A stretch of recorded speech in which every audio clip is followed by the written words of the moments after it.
മണിപ്പൂരിൽ ബോംബാക്രമണത്തിൽ 2 കുട്ടികൾ കൊല്ലപ്പെട്ടതിന് പിന്നാലെ ഇംഫാലിൽ വ്യാപകമായ പ്രതിഷേധം. ആക്രമണത്തിൽ പ്രതിഷേധിച്ച് ആയിരക്കണക്കിന് ആളുകൾ തെരുവിലിറങ്ങി. നാഗ സ്റ്റുഡൻസ് ഫെഡറേഷൻ മെഴുകുതിരി കത്തിച്ചു പ്രകടനം നടത്തി. ആർ അച്യുതൻ ഡൽഹിയിൽ നിന്നുണ്ട് വിവരങ്ങളുമായി. അച്യുതൻ, വിശദാംശങ്ങൾ എന്താണ്?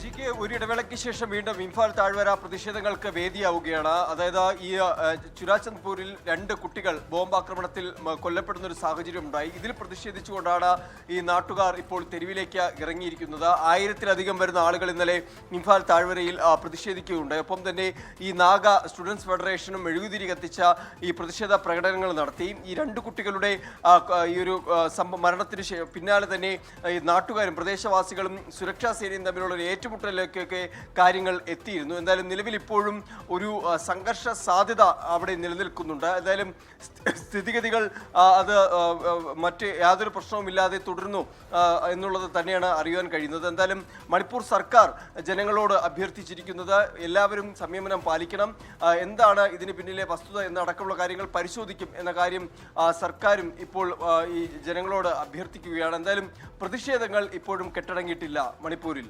ജി കെ ശരി, ആർ അച്യുതനാണ് വിവരങ്ങൾ നൽകിയത്.